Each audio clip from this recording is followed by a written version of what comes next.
To the extent that we live our lives in a manner that is consistent with the truth in our heart, we thrive.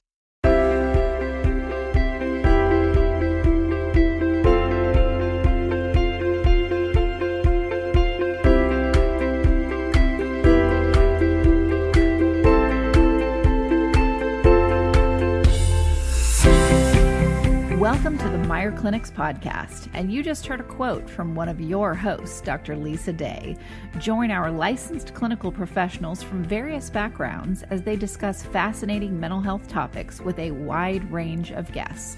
Meyer Clinics is a Christian counseling organization with multiple clinics nationwide dedicated to treating the whole person, emotionally, physically, and spiritually. Welcome to our listening family. We thank you for joining us.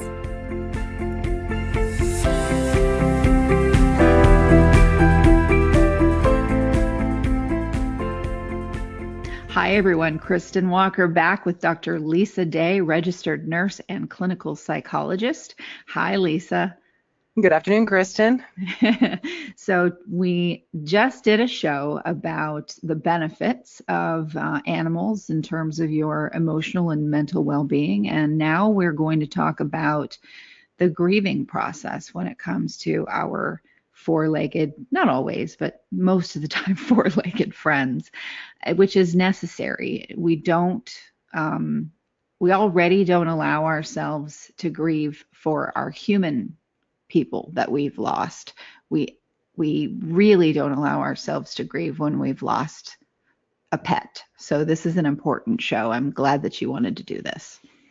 Absolutely, and it is a grieving process that is minimized or disregarded, and I always say that we Americans are lousy at grieving. You know, I think you get 3 days bereavement if you lose a spouse, a child, a friend, a family member, and it really, people work really hard to not let it affect them and to get back in as soon as they can. But when you take it a step further and you look at grieving the loss of the family member that has four legs, and it's absolutely overlooked.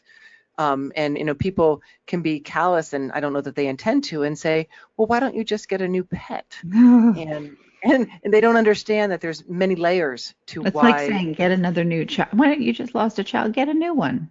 Get a new one. Do we say that? No. Go down to the shelter and get a new one. And so, looking at it and wanting to walk through what grieving looks like, and then also the kinds of things that can complicate that grieving process, and some things that we can do, to get support, as we go through it, because it's oftentimes a very lonely grieving process and an unresolved grieving process. And we know, any of us who work in the grieving field, what complicates grief is when we have loss that's unresolved.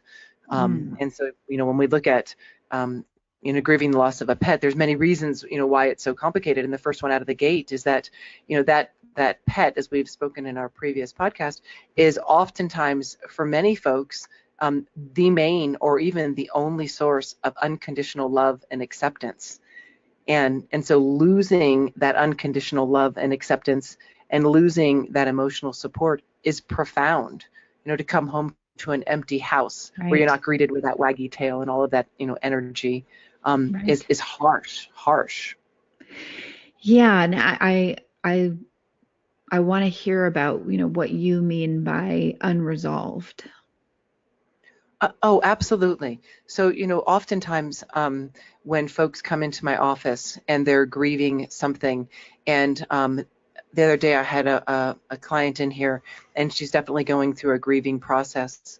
And this isn't necessarily related strictly to pets, but a pet was a complicating factor. And they were losing a home. They lost their home, and due to financial challenges. And she's acknowledging that it's a place. It's not her heart. She's got a strong family. She's got lots of love. She's got lots of support. But the loss of this home has triggered a fear response in her that is seemingly unmanageable. So she's hypervigilant. She's having panic attacks. She can't sleep. She's nervous driving her car. She's nervous operating even appliances in the kitchen. And when we, kind of narrow it down, I said, it sounds to me as though you're afraid. And she said, I'm terrified. I'm absolutely terrified. Mm-hmm. And so when I talk about unresolved grief, oftentimes, and this woman had an earlier loss in her life. She had tragically lost a sister in her late teens. And when she lost the sister, she was in an automobile accident, and so took her tragically. She felt she went through the grieving process, and she went through what Kubler-Ross would, talk about: the denial, anger, bargaining, depression, and then you come to a place of acceptance. However, because of the nature of that loss, the traumatic nature of the loss, it shakes the safety and security in her world. So, we have the trauma component and the loss component. So she grieved the loss component, but the fear of the unpredictable traumatic loss is stuffed down. So now, 20 years later, while she's going through this loss of a home, it's triggering unresolved emotional responses from a grieving process many moons ago. And so when we have a loss of an animal, when we disregard it, minimize it, or stuff it, because our society is not really good in supporting us in that, which we can talk about, it sets us up to have a complicated grief process where those emotions are not resolved. And you've heard me speak about this before, Kristin. I don't believe that we get over a loss. The best definition that I've come across is the ability to integrate profound sadness. And we're not good at that. We get a dent in our car and we fix it. We lose our favorite Tiffany bracelet and we buy a new one. We replace quickly. And animals are another one of. I've never had a Tiffany bracelet, by the way, but I understand what you mean. Well, they're expensive items, right? And I get it. I'm just teasing. And she was horrified. She misplaced it, and so she just went and bought another one, and the grieving was resolved. And so we Americans tend to operate that way. Let's fix it and move on. And one of the things that I teach about in coping, especially any of us who are recovering from codependency, is that the goal of relationship is connection and comfort. However, most of us and are not only on the giving but the receiving end of fix and repair. And so when we go into a grieving process with that mind of trying to fix and repair rather than seeking connection and comfort, it often complicates the grieving process. Oh, yeah. I know. One of my therapy dogs that was like my dog passed away a few weeks ago. And, he lived a wonderful, full, amazing life. And I wasn't there when he passed away. My ex-husband was with him, and obviously I was sad and all of those things. And I definitely was very conscientious about, you need to feel the grief of this. So I did. But I do remember I did put a post on social media about it because he was locally famous where we lived because of all the kids he'd worked with and the patients he'd worked with and so on. And I thought, well, I wasn't trying to do it. I'm even doing it now. I'm making excuses. I'm feeling guilty, like, oh, I posted it to get attention or whatever. But whatever. I made a post and said, unfortunately, Miles of Smiles, which is what everybody called him, the therapy dog, has passed away. And we got emails from people literally all over the world saying, oh my gosh, I remember with all these stories of their interactions with him. That was when I allowed myself to really boohoo reading these things. But what was interesting was, a couple weeks later, I posted something else just saying, gosh, I really miss my dog. And I felt so guilty, like I was trying to elicit pity. Oh, interesting. Rather than support. Yeah. I was like, oh, geez, people are going to roll their eyes like, oh, she's just trying to get attention. Isn't that funny? Well, and what you needed was that connection and comfort, which, again, I believe is the goal of relationship. And when it's an animal, people think, we talked about this earlier, it's just that fuzzy little bundle of love, but they don't think about the dynamics of the loss. And, there's several different dynamics when we lose something. so close to us. And, I talked, started off here just briefly of the unconditional love, but also for many of us, our animals become a bit of a protege. I can never pronounce that, but it's like us being a parent. They're like a child. Right. We've raised them, we care for them, we take them to dog parks. Yesterday I bought a fancy new sofa-like bed for my new dog. Right. Yeah. Like the I have much too. It's not allowed on, right? And we're selective about our caregivers, when we travel, of who's going to come take care of our dogs. And so they are a family member. And so, the levels of loss, it's not a simple pet, that you just pat on its head. And, our animals are a life witness. They've been through the starting of Mental Health News Radio. They've moved to Idaho. They've been through when we lost a child backcountry skiing. Where is he? We're searching, only to find they were sitting waiting for us at the car, right? Exactly. The dog, how many times that has happened to me? Oh my gosh. My dog's like, look, I know where I am. You just got lost looking for me. Please stop your nonsense. Yeah. Well, and so when we lose our pet, we lose, multiple relationships in that animal, but also multiple routines. As we talked about earlier, our animals get us out of bed in the morning.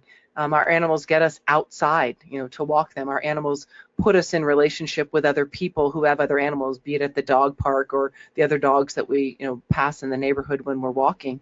And when we lose an animal, we lose those dynamics, or at least initially we feel like we do, because many people, we get up and walk at 7 a.m. to get the dogs out. And our motivation to do that without the dogs often isn't the same, particularly when we're dealing with the pain, the agony, the pain of that void. We lose our primary companion. And so we want to, give value and merit to the fact that, there's routine and relationship that is a significant part of our life, a significant family member. And I want to give a shout out to any of you listening out there, because I know we've got listeners in Sweden. I want to say hi to you. I love it that you guys emailed Meyer Clinics and talked about how much you enjoyed the podcast. So shout out to Sweden. We've got listeners all over the world of this podcast, which is awesome. And I want to make sure that you all know we talk a lot about dogs and horses, but listen, I've had birds, I've had lizards, I've had snakes. I had just as close. It's not limited to our four-legged friends. I mean, we had a bird that our 2 birds mated that we had from a pet store, and they laid an egg, and a baby cockatiel was born, and we raised this thing from the time it was a baby. And my husband and I, at the time, we were just in love with this bird. He slept on the pillow with us with a little blanket. This bird was the cutest. Oh man, we both boo-hooed like you would not believe when this bird died, which was tragic. Well, yeah. and I say that we grieve in direct proportion to the level with which we attach, and I can chuckle and hear your story on that, Kristin. And I joke that I was Dr. Doolittle for a couple of years of my life, and that we would travel from our home to our cabin, and I had 2 dogs, a cat, and 2 guinea pigs. And the guinea pigs had homes both at our house and our cabin that were like the Taj Mahal. And one day my girls had the guinea pigs out having outside time because they're family members and they need outside time. And we didn't realize that guinea pigs can overheat and get sunstroke. Thank you very much. And so off the guinea pig went to the exotic animal vet and had IVs and was rehydrated, and $720 later was home and happy. And so, yes, we get attached to all kinds of animals. But, and I think that's important. That's a good segue. And that one of the things that complicates grieving the loss of a 4-legged animal is guilt. I think that's the primary so with that guinea pig, one of the reasons I was eager to spend the $720 for IVs to resuscitate was the fact that I didn't know they get sunstroke, and I couldn't fathom the thought that Chico would die because of my irresponsibility. And we chuckle at that, right? Yeah, but me, it's true. Yeah, and that's the thing. I might share that with somebody, and they would laugh. Your guinea pig, is heat stroke. Oh, Lisa. But Lisa on the inside is feeling the guilt, the pain. Oh, and I know you well enough that I know that would really bother you. Totally, like I get it. Chico. Well, and the other big one that is often faced with many pet owners is euthanasia. and Oh, all yes. of the emotions, yeah, surrounding, when it's time When? to put an end. Yeah. Right, And is it that's rough. Yeah, exactly. It's rough. Well, yeah, absolutely. So when there's euthanasia, and we've spent our life, or at least the animal's life, together, and then it comes to a place that we have to decide in order to relieve them from their misery, or if they've been, on the receiving end of a traumatic incident, that it's time to go. That's an awful position to be in. It's an awful position, and it's one of the things that complicates the grief process, because we make the decision, the pet loses its life in our arms, we have that imprinted on our mind, and then in the grieving process, often we question that, was it the right time? Did I do the right thing? Should I have done something more? Did I do this out of convenience? Was the doctor just Oh, wanting to get off so it could, so, euthanasia is one of the things that very much complicates the and we grieving. have felt guilty over the years because my ex-husband and I were very close friends, but we are just both diehard animal lovers, and we've had so many animals over the years. Just the delight of our lives, of course, other than our son, who was also a delight and loved the animals as well. But that piece, the euthanasia piece, what was really hard for us with that was what you just said. Are we doing this? Because there were times when we were very poor. I mean, we searched the couch cushions for change to be able to buy a small fry at Burger King so that my son, who was 2, could play on the playground at Burger King. I mean, we were really financially strapped at different times in our marriage. And we came home one day after having to put our dog down, and we were like, did we do that because we couldn't afford to pay for her treatment? Are we horrible people? Like, we've really had a hard time with that, and we couldn't afford to pay for treatment. And the vet did say, look, yes, we could do all these things to help her, but it's only going to extend her for maybe 6 months, and she's not going to be miserable while she goes through it. So we talked all that out, but we still had this tremendous amount of guilt for, were we selfish because we just said go ahead and put her down? That piece that comes with that's very difficult. Well, and we don't think about Kubler-Ross, when we're grieving an animal. We think, get over it. But what Hmm. we're talking about here is the bargaining phase of depression. So she would say denial, anger, and bargaining. Did I make the right decision? Was it Right. a poor decision? Now it's over. We go back and forth, and we stay in that bargaining phase. Sometimes we stay in that bargaining phase, and it's important for us listeners to know that, because staying connected to the pain gives us a sense of staying connected to the animal. Mm, But if we stay in that place too long, it can complicate our grief process and can really, pivot us into a major depressive disorder. And we may think it sounds silly, would I become suicidal in the loss of my pet? But when that is your primary companion, when that is your routine, when that is your unconditional love source, when that is where you're nurturing for, attention, affection, time, all of those wonderful nurturing needs that we talk about, when that comes from, it's a magnificent loss.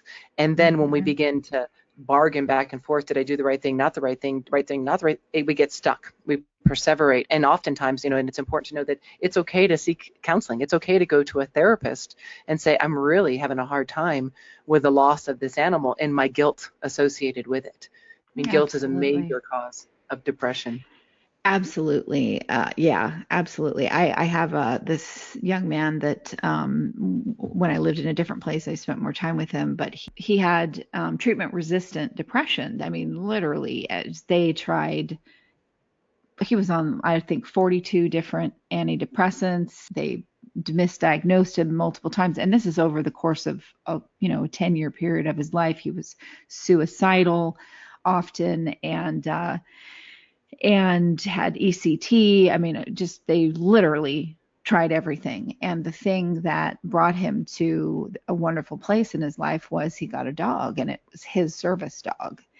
And I remember when one time when something was happening, the dog ate something, and the vet didn't know what was wrong. They thought the dog was going to die. He was a mess. And the reason why I bring this up, Lisa, is because it was hard for those of us that were around him because we thought, oh my gosh, he is so attached to this dog, which is wonderful and it has saved his life. But what is he going to do? And how do we help prepare him for the eventuality that this animal is going to die before he does, most likely? And the question is how to support him. How to support him, and is how valid of a concern should that be when someone is that, that attached, which there's nothing wrong with being that attached, but where, you're concerned that they're going to go right back into this horrible depression because they lost that animal.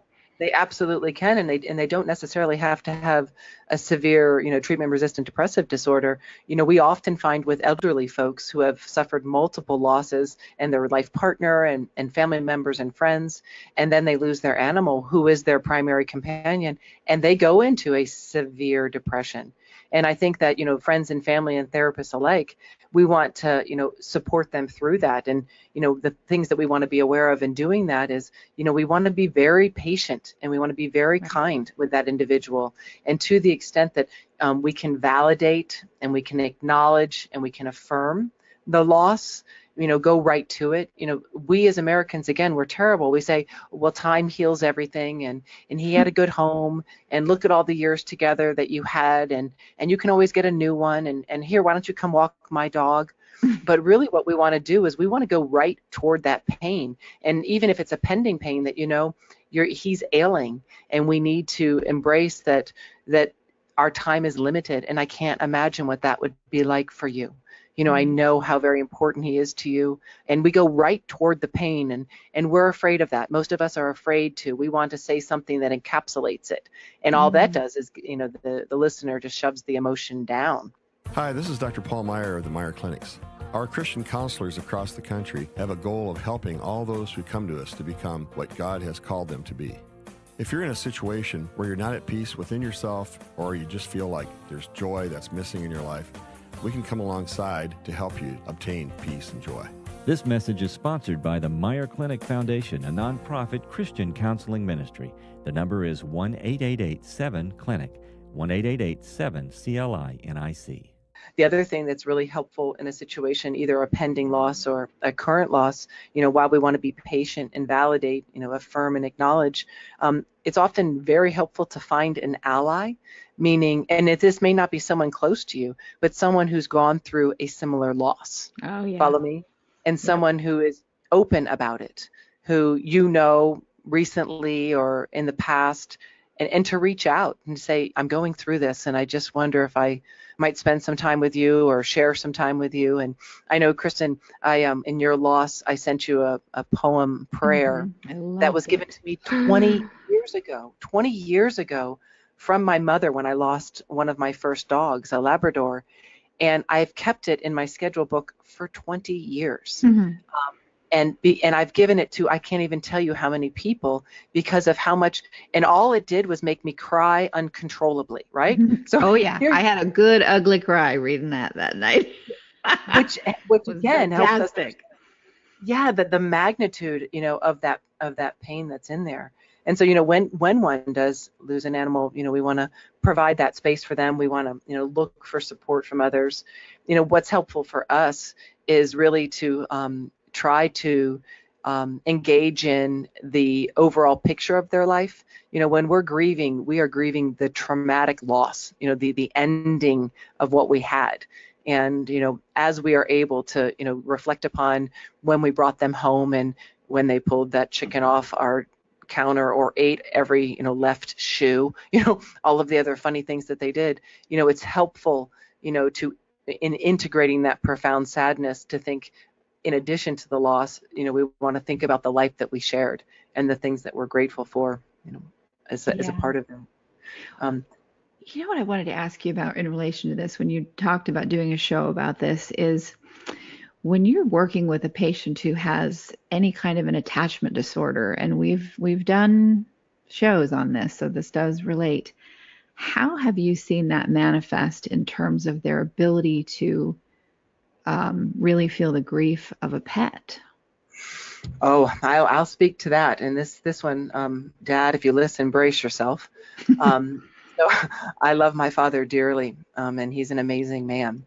But my father keeps himself safe in attachments, so he's got his chest high and his shoulders back, and he's pretty guarded. And we would say that he is avoidant in his attachment style. And that's not pathological, it's a style. But one thing that my father always did was open his heart up purely to the animals. I mean, I recall, I grew up in South Florida, and I recall a Cocker Spaniel who developed fistulas, and I don't know if you know what that is, but it's a hole from the outside of your body into the inside of your body because of cancer. My father would go down to the beach every night and get 10 gallons of seawater because he believed that soaking the dog in the seawater would promote healing. And I remember when that dog passed, for weeks, my father was detached completely. And then it got worse. We had a cat. I think we called it Orange Cat. I bet you can't tell what color it was. Because we're not going to have too much of an attachment name. And my dad loved Orange Cat. And Kristin, this is horrible. This is in South Florida, so it's warm, sunny, and we had the Chattahoochee driveway, which is a stone driveway. And one day my father came running and screeching, and I've never seen my father out of control with his emotions, never in my entire life. And when he came in, and this will give me tears, he had backed over Orange with his car. And so you want to talk about attachment and animals. I never heard my dad screech like that. And literally, we didn't see him for a month. He went into his office and he was angry. And he was, the bad word cat. It was angry is what came out, because when we have issues with attachment, we're not able to bring the vulnerabilities, of our hurts into relationships. And so sometimes with folks like that, what it can do is, quote unquote, make them stronger. Hardens the heart. I attach, I run over it, it dies. I'm not going to attach. So, it's animals are a beautiful thing with people who have difficulty attaching, but folks who have difficulty attaching, it's even more important that we come around and surround them during the grieving process. And in that instance, I wanted to say, Dad, it wasn't your fault. You didn't do it on purpose, right? None of that would give any calm. Now, 30 years later as a therapist, I would have, gone back and said, Dad, I can't even imagine what you're feeling. I can't even imagine what's going on in your heart. I remember tears. I think that's the only time I've seen my dad cry, is in the death of an animal. Yeah, I've experienced that myself. We did have that happen with one of our dogs who was 2 days from being put down because she had congestive heart failure. So her lungs were filling up with fluid. We were told she's only going to live 6 months, and she lived 2 years, but we knew that any day, and she was getting worse, and we scheduled the day to take her in, and every neighbor loved this dog. And that same thing happened with my son, where he backed the truck out of the driveway, and it was 2 days before she was going to be put down, but he ended up running her over and didn't realize that he was not screeching the tires out. It wasn't anything like that. It just was an awful, horrible accident. And it was interesting to watch how he processed that, because he was probably 18 when it happened. And he literally got out of the truck. He knew what happened. He got out of the truck. He was extremely calm. There was no emotion. He picked up the dog. He went to the shed. He got a shovel.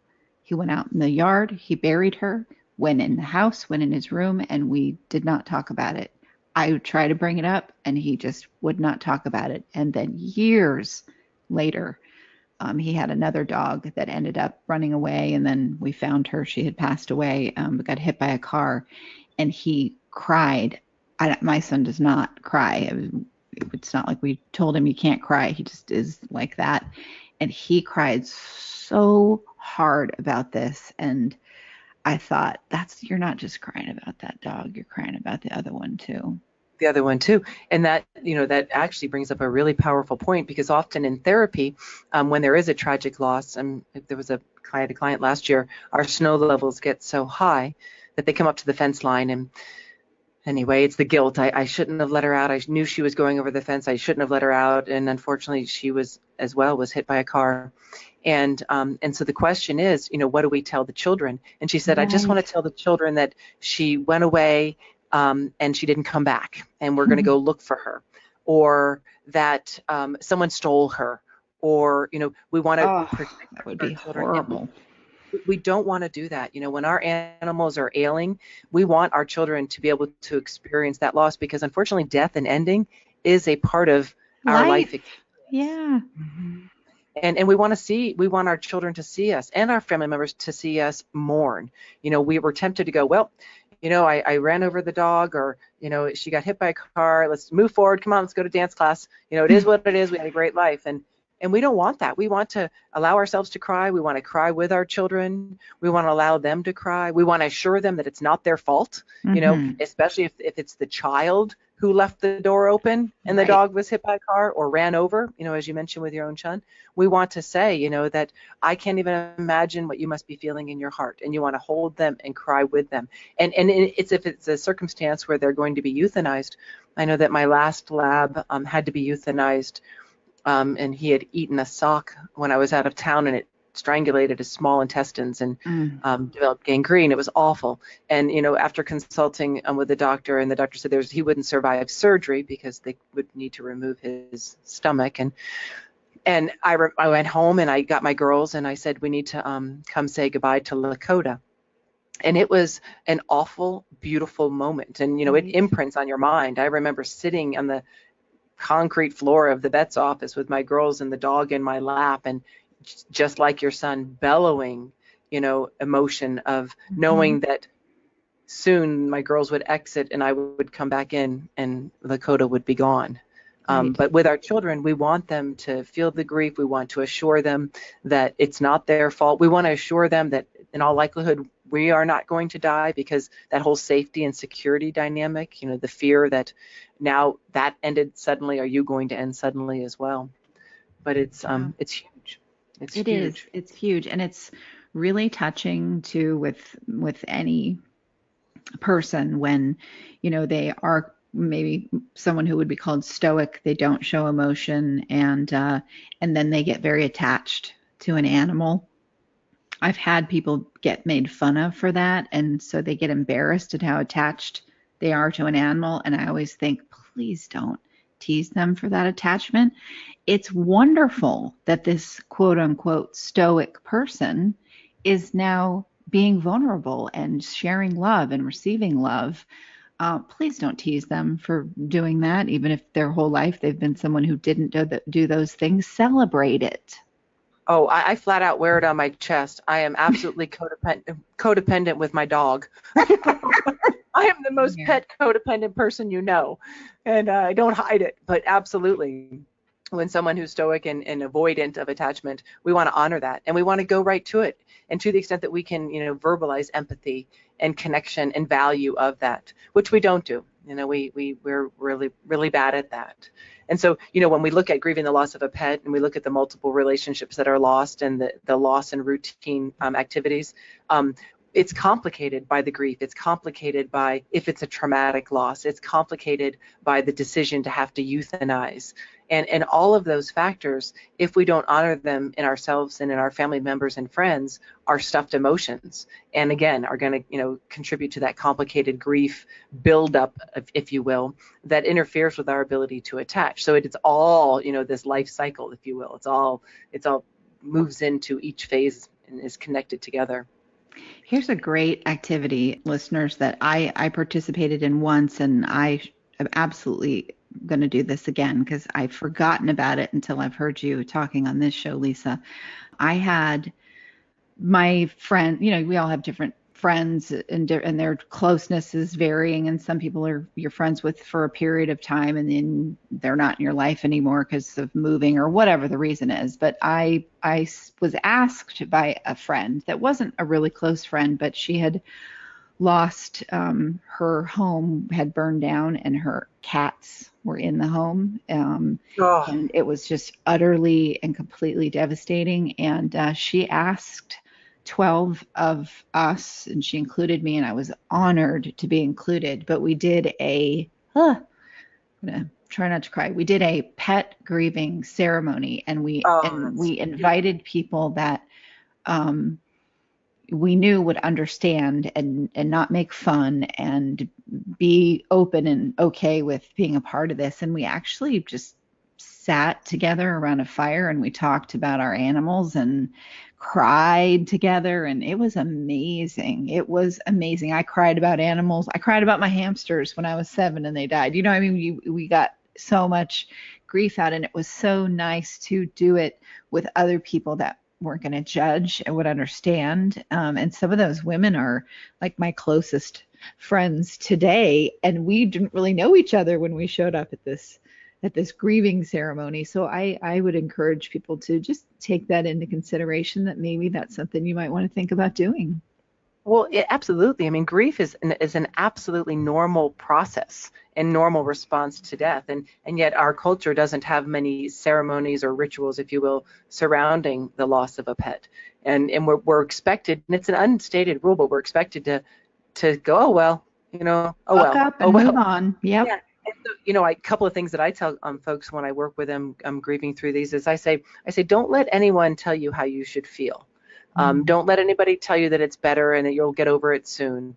Honor the full spectrum of emotions that you experience. If you bust into tears, bust into tears. If you're angry at the person who hit the dog, be angry. If you're bargaining with your decision, bargain with the decision. If you're depressed and don't want to go to social events, don't go to social events. Right. It's of utmost importance that we honor, the full spectrum of our emotions. We want to reach out, just as you did, to others who have lost pets. And we want to have those rituals, those ceremonies, those honorings, if you will, because all of those things help create that legacy and engage in the mourning process. And the other thing that I find is that I say, take care of yourself, because when we're grieving, we don't take care of ourselves. We try to tuck that away and keep going with the day. We want to eat. We want to get good sleep. We want to respect our need, if we need alone time or we need more people time. But it's really important what do I need to do to honor and care for my mourning process? That was the thing that I noticed when Miles, the therapy dog, passed away a few weeks ago now. I did grieve. I was upset. I cried the day that, he was put down, and got on the phone with my ex-husband and we cried together. And I said, listeners, I read all these letters from people, all over the world, and that made me cry again. But then I did what I do, and I just went right back to work. I run a company, and, I have to work. So it was about a week and a half after he passed away. And I was like, man, it was over a weekend. I was like, God, what is wrong with me? I'm just tired. Am I going into a depression? What is happening? I mean, I was really kind of panicking, like there's something wrong with me. And then I went, oh, I'm grieving. Yeah, a huge fatigue. Fatigue is often the things that will stop you, right? You're like, what's wrong? Yeah. And then how about this? I don't know if you've experienced this, Kristin, but I know that when my Lakota, my lab, left us, and if it wasn't bad enough that I was, broken to tears, just couldn't stop crying in the privacy of my home. And then my little border terrier would run to the window and run to the door and cry and whimper, where's Lakota? Where's Lakota? And go to his bed and sniff and pick up his toys. And then, after about 48 hours of that, just laid in bed.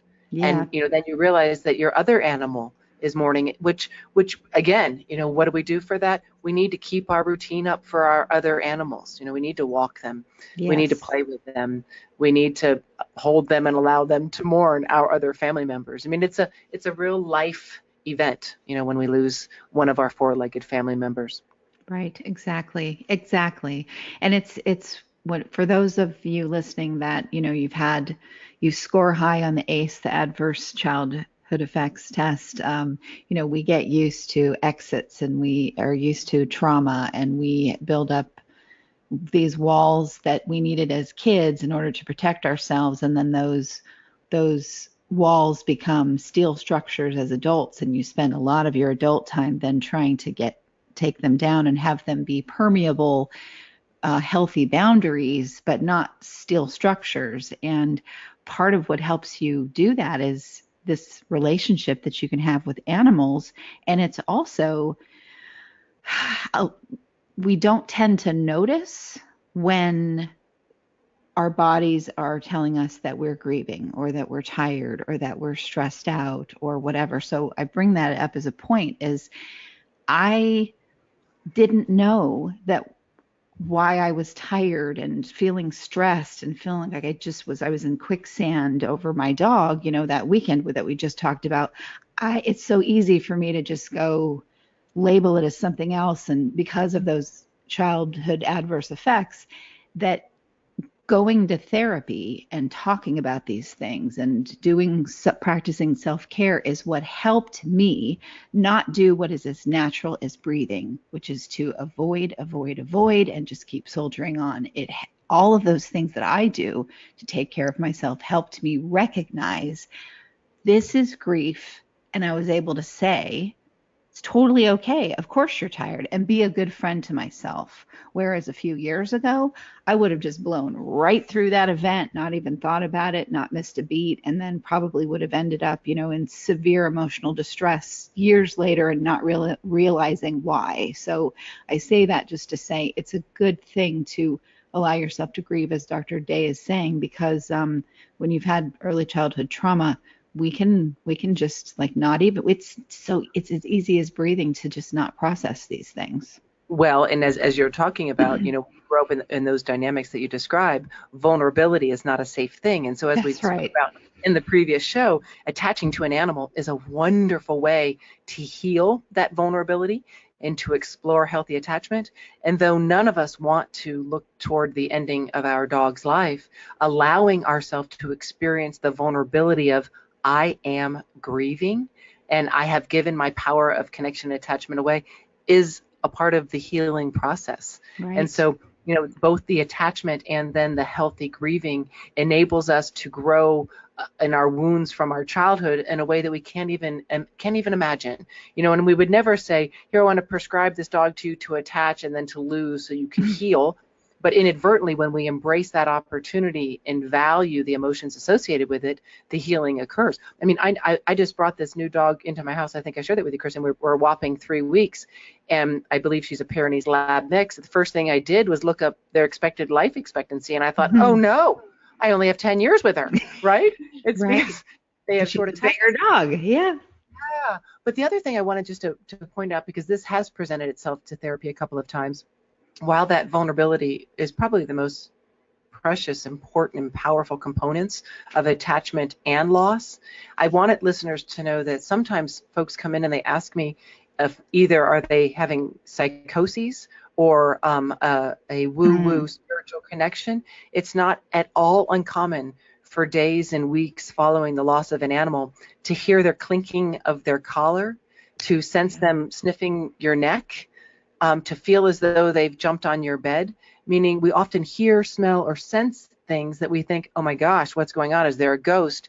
But it's very natural when we're used, our proprioceptive, our sensory system is very automatically alert to that family member in our home. And so we oftentimes experience things like that, and that's natural and normal. And for us not to be frightened by it, but to embrace that.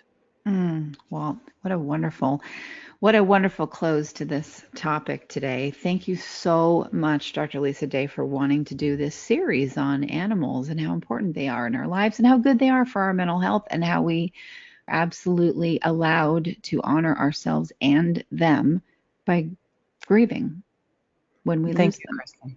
Thank you for sharing your experiences. They're profound. Thank you, listeners, for tuning in, and we will have more wonderful shows for you coming up next. But for now, we want to say goodbye and have a wonderful, wonderful rest of your day.